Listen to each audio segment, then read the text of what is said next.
Hey guys, it is Carl Brown from guitarlessons365.com. Got another classic for you today. We're learning how to do Old Time Rock and Roll by Bob Seger. Instantly recognized. Mostly a piano track, I get it, but we're gonna be doing, what I'm gonna be doing in this lesson is, I know there's kind of guitar fills that go out through most of the song, but it's a piano-driven track. So I'm going to be trying to do closer to the riffs, just kind of a simple repeated kind of 1-4-5 riff that goes throughout the whole song on the piano. And then there's a lot of guitar fills that are going on over it. So I'm not going to do all those fills. I'm just going to do the main guitar solo. I will cover that. But we're going to cover that main riff, just kind of how it's voiced on the piano, like I did in the intro here. And then we're also going to cover the main solo. So there's only one chord progression that we have to tackle. That's what I play at the beginning. And then that intro, obviously, so I guess it's two chord progressions technically. And then the solo. So it's going to be a quick one today. So let's jump into this intro where I'm going to stand. You know, before I do it, please subscribe to the channel if you're not already. Ring the notification bell so you know it's a new video and all that good stuff. Like and comment on the videos. Really helps it get to more people. Helps the channel a lot. And if you want to really support what I do here on YouTube, the link in the description is the best way to do it. That is a link to my Guitar Academy. If you click that, I'll give you a free 7-day trial as well. And you can check out my Guitar Academy, and it contains all my guitar courses, from complete beginner courses to more advanced courses in technique, improvisation, ear training, theory, guitar tone. It's all in there. I go live every Saturday with Academy members, just kind of a live video chat, so you can get your questions answered in real time. And you get personalized support from me as well beyond that. So please go check it out. So let's jump into this. We have this intro here. Looks like this. Yeah. So I'm just playing power chords. You can play this at the 9th fret there on the A string, 11 on the D, and 11 on the G. 1, 2, 3, 4, 5. And then you play the 7th fret power chord and the 6th fret power chord. And then all the way down to 4. And kill it. And then repeat. Just take those all. Now from here, we pretty much have the same progression for the whole song. And he kind of does it, you know, it's got that whole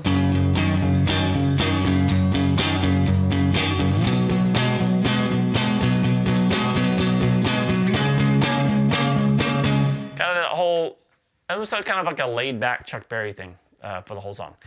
But he's doing it on piano, so we're going to kind of do it on guitar. It is a bit stretchy, I get it, but this is going to kind of more closely resemble what's going on with the piano. You can play this chord way up here, but it sounds pretty weak, so toughen up. All right, so we're going to start here with the 2nd fret on the low E string and the 5th fret there on the A.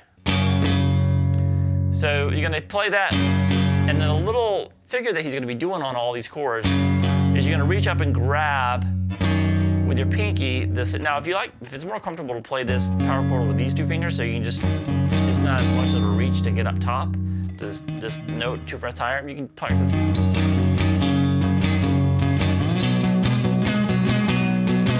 That might be easier for you, or this. So whichever one's more comfortable, there's no right way or wrong way to do it. All right, so from here,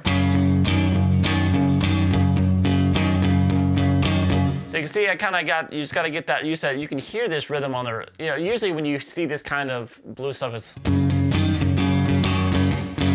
but he's really kind of driving it and keeping that thing moving back and forth.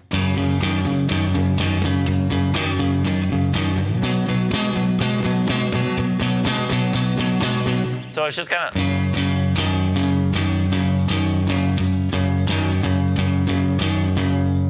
just as simple as that. And then just move it to the 7th fret and do the same thing.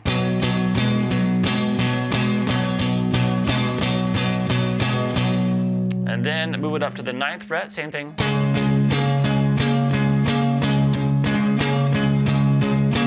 So it's just like a chord shape, it's like a power chord moved up and adding the 6th on top of it.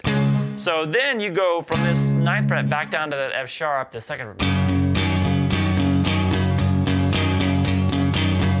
So So that's the first go around of the progression, the 1-4-5. A lot of times on 1-4-5 you're going to end on the 5, but the first time through he just kind of ends it on the 1 and so it stays there. And then he goes through the progression again.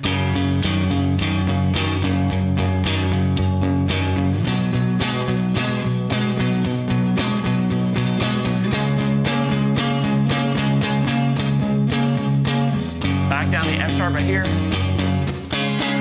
You can jump up and grab the 5 chord as a power chord right at the end. So this is the second time through the progression that you do that. You jump over here to the 4th fret there on the, instead of playing, jumping way up here, you can just do it down here real quick. 5th fret on the A, 6th on the D and the G. So to get through the entire progression, you really got to play through those chords twice because they get that little ending on it that you need to add. So it looks like this all together.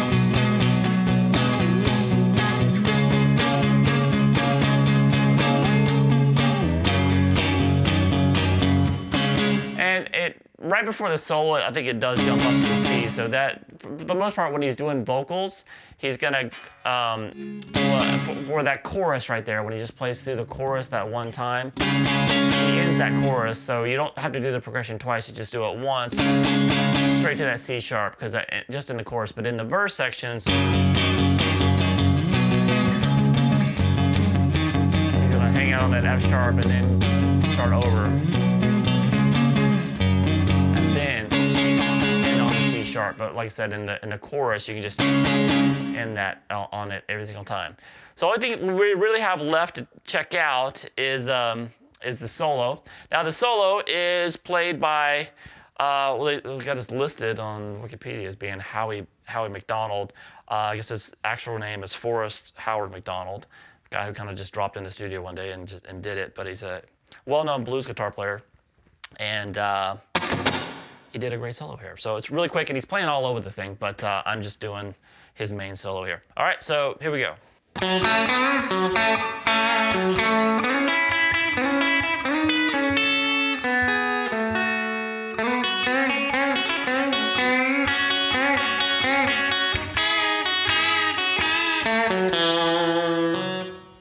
All right, so we're gonna start here with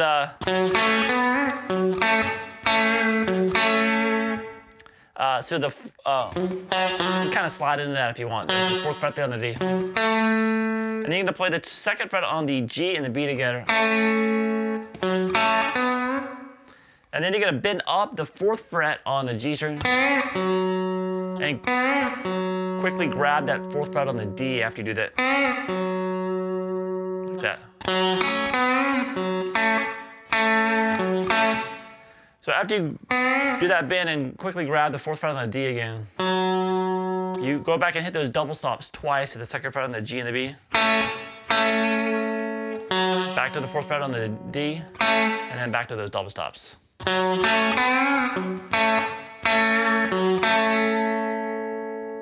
you're going to slide up to the 6th fret there on the G. Keep holding that. And play along with it, the 5th fret there on the B 3 times. And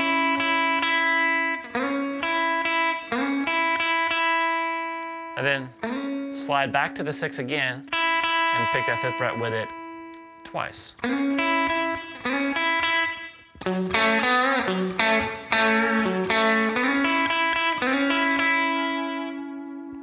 From there,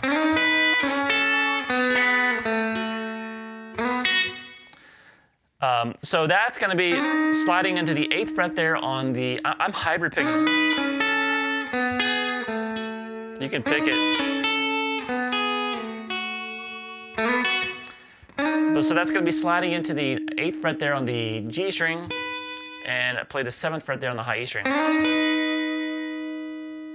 And then move that down 2 frets. So picking the 6th fret there on the G, 5th fret on the high string.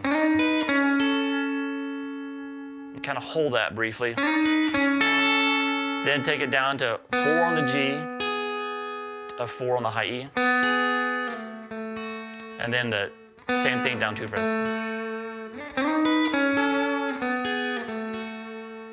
And then he's going to quickly end that, sliding into the 4 on the high E string, and then grabbing the 2nd fret on the high E string. All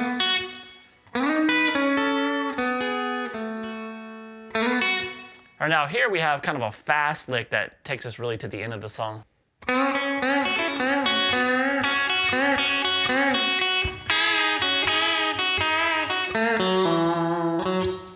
All right, so that right there is going to start a quick bend at the 4th fret there on the G, into the 2nd fret on the B, and then a quick bend again at the 4th fret. Sorry, and then you're going to grab the 2nd fret on the high string. So when you get that 2nd fret on the high E string, that's going to begin a quick little descending pentatonic.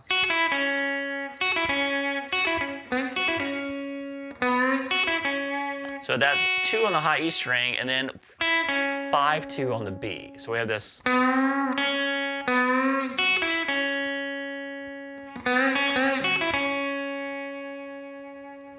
Now, from there, we're going to go into that bend at the 4th fret on the G, and then play the double stop after that at the 2nd fret on the B and the high E.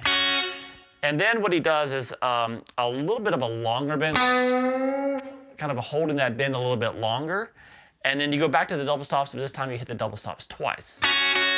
So it goes.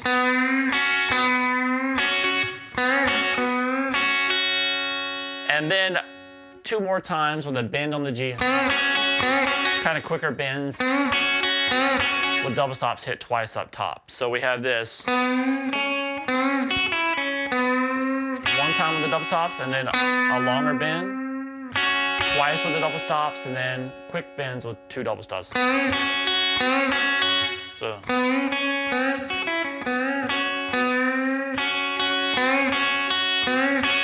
So that long bend really kind of puts the phrasing, the whole lick together, so it's really important to get that.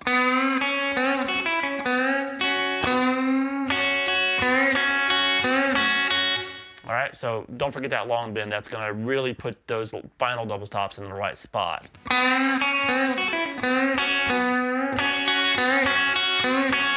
So kind of isolate it there. And then we have this to end it.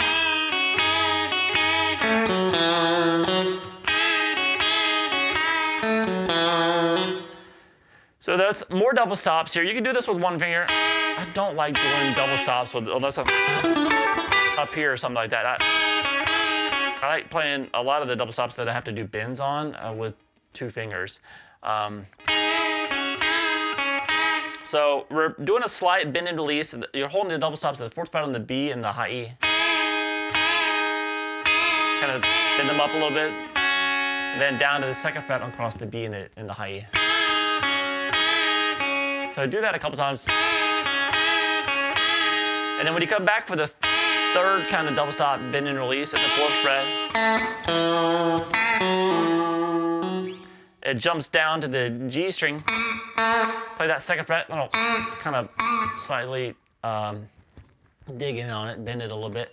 And then 4-2 on the D, and then I believe he just kind of slightly hammers back on to the root of the key, the tonic, to get back. So we have this.